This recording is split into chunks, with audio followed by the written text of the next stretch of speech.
Hi అండి, అందరు ఎలా ఉన్నారు? ఇవాళ వచ్చేసి నేను చల్ల మిర్చీలు అయితే చేశానండి. ఫస్ట్ టైం అయితే నేను చల్ల మిర్చీలు అయితే చేశాను. చూడండి ఎంత చక్కగా ఉన్నాయో. చేసే విధానం అయితే నేను ఇప్పుడైతే మీకు చెప్తాను. ఎండాకాలం కదా అండి, నేనైతే మిర్చి అయితే చేశాను, అలా ట్రై చేశాను, కానీ బాగానే వచ్చినాయి. చూడండి ఎంత బాగున్నాయి. ఇవాళ వచ్చేసి చల్ల మిర్చికి అయితే నేను 1 kg మిర్చి అయితే తీసుకున్నాను. బజ్జీ మిర్చి తీసుకోవాలి. బజ్జీ మిర్చి కాకుండా వేరే మిర్చి తీసుకుంటే ఘాటుగా ఉంటుంది, అంత టేస్ట్గా కూడా ఉండదు. ఇలాంటి మిర్చి తీసుకొని మనమైతే మధ్య నుండి కాట్ పెట్టుకోవాలి. శుభ్రంగా అయితే కడుక్కోవాలి. బాగా కడుక్కున్నాక ఆరినాకనే మనమైతే కట్ చేసుకోవాలి. మిర్చిని అయితే ఈ సైజులో అయితే మనం తీసుకోవాలి. 1 kg మిర్చి అయితే నేనైతే తీసుకున్నానండి. మిర్చికి ఉన్న గింజలు అయితే లోపల నుండి తీసేయాలి ఫస్ట్. ఇలా అయితే మొత్తం ప్రిపేర్ చేసుకోవాలి. ఇప్పుడు మిర్చి అయితే ఊరపెట్టుకోవడానికి కేజీ మిర్చికి అయితే 1/2 kg పెరుగు అయితే కంపల్సరీ కావాలి. పుల్లటి పెరుగు అండి. పుల్లటి పెరుగు అయితే తీసుకొని పుల్లటి పెరుగు తీసుకోవాలి. కవ్వంతో అయితే ఇలా చేసుకోవాలి. పెరుగుని మొత్తం మెత్తగా అయితే చేసుకోవాలి. 1/2 లీటర్ వాటర్ అయితే సరిపోతుంది. 1/2 లీటర్ అంటే 2 గ్లాసెస్ వాటర్ అయితే పోయాలి అందులో. తర్వాత పసుపు అయితే వేసేయాలి. తర్వాత 800 గ్రాములు అయితే కల్లుప్పు అయితే తీసుకోవాలి. 800 గ్రామ్స్ అయితే కల్లుప్పు తీసుకొని 2 నిమ్మకాయలు అయితే తీసుకోవాలి. 2 నిమ్మకాయలు ఖచ్చితంగా 2 తీసుకోవాలి. నిమ్మకాయ వేయడం వల్ల మిర్చికి టేస్ట్ పడుతుంది, అలాగే కలర్ కూడా వస్తుంది. నిమ్మకాయ అయితే కంపల్సరీ వేసుకోవాలి. పల్చగా ఉండకూడదు, పెరుగు అయితే చిక్కగా ఉండాలి. దీన్ని అయితే కలిపేసేయాలి. మొత్తం కలిపేయాలి. 2 రోజులు అయితే పడుతుంది ఉప్పు కరగడానికి. అప్పుడుదైతే కరగదు, 2 రోజులు అయితే పడుతుంది ఖచ్చితంగా. ఒక డబ్బా అయితే తీసుకోవాలి.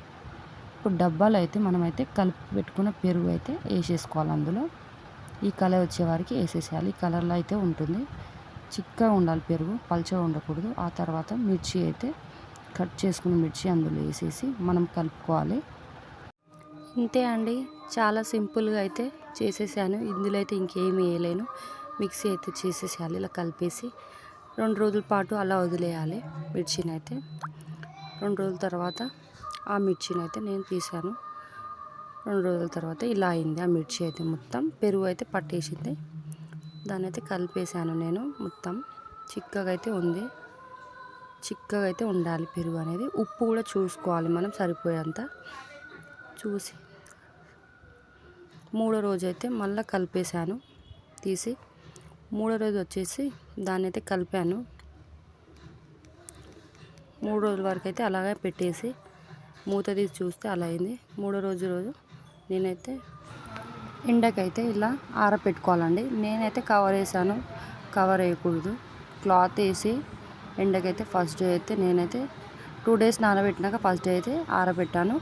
ఇలా అయితే ఫస్ట్ డే ఈవినింగ్ అయితే ఇలా అయిపోయింది. ఫస్ట్ డే ఈవినింగ్ అయితే ఇలా అయింది. తర్వాత అయితే మళ్ళీ మార్నింగ్ అయితే మళ్ళీ వేసేసాను. సెకండ్ డే మార్నింగ్ అయితే మళ్ళీ ఆరబెట్టేసాను.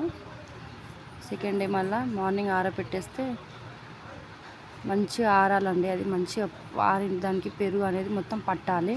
మళ్ళీ దాన్ని మళ్ళీ తీసి సెకండ్ డే కూడా ఈవినింగ్ మళ్ళీ పెరుగులో కొద్దిసేపు నానబెట్టి మళ్ళీ దాన్ని థర్డ్ డే 3వ రోజున మళ్ళీ పొద్దున మళ్ళీ ఆరబెట్టుకోవాలి. దాన్ని మిర్చి అనేది ఆరబెట్టుకోవాలి. 3వ రోజు పొద్దున కూడా ఇలానే ఎండబెట్టుకొని మళ్ళీ సాయంత్రం 3వ రోజు సాయంత్రం కూడా మళ్ళీ పెరుగులో వేసి కొద్దిసేపు కలిపేసి అలా దానికి పట్టేలాగా 4వ రోజు తీసేసేయాలి. మొత్తానికి 4వ రోజు పొద్దున అయితే తీసేసేయాలి. అంతే, ఇంకా స్టాప్ చేయాలి. దాన్ని ఆపేసి ఆ మిర్చిని అయితే బాగా ఆరబెట్టుకోవాలి. 4-5 రోజుల పాటు అయితే ఆరబెట్టుకోవాలి. ఆ మిర్చిని అయితే ఆరబెట్టుకోవాలి 4-5 రోజుల దాకా అయితే. బాగా ఎండాలండి అది. మిర్చి ఎండినాకనే బాగా టేస్ట్గా ఉంటుంది, కలర్ కూడా వస్తుంది. అయిపోయిందండి. 4-5 రోజులు అయితే పట్టింది. మొత్తానికి 10 రోజులు అయితే, 5 రోజుల వరకు అయితే ఎండిపోయింది. నేను 10 రోజుల దాకా అయితే పెట్టాను. మొత్తానికి మిర్చి అయితే రెడీ అయిపోయింది. పప్పు చారులకి, సాంబార్లకి, టమాటా చారులకి అయితే సూపర్గా ఉంటుందండి. ఇంతేనండి, ఈజీగా. మీరు కూడా ఒకసారి ట్రై చేయండి. నేనైతే చేశాను, నాకైతే ఫుల్గా నచ్చింది. మీకు కూడా నచ్చుతుంది అనుకుంటున్నాను. చూడండి ఎంత బాగా వచ్చింది కలర్ కూడా. నిమ్మకాయ వేసినందుకు కలర్ కూడా వచ్చింది మనకు. టేస్టీ కూడా ఉంటుంది. ఇంకా బాగా ఆయిల్ కాగాకనే మనం మిర్చి అనేది వేయించుకోవాలి. అంతే అండి, చాలా సింపుల్గా చల్లని మిర్చీలు అయితే ఎండాకాలంలో అయితే నేనైతే చేసేసాను. నా ఛానల్ మీకు నచ్చితే సపోర్ట్ చేయండి. Thank you so much.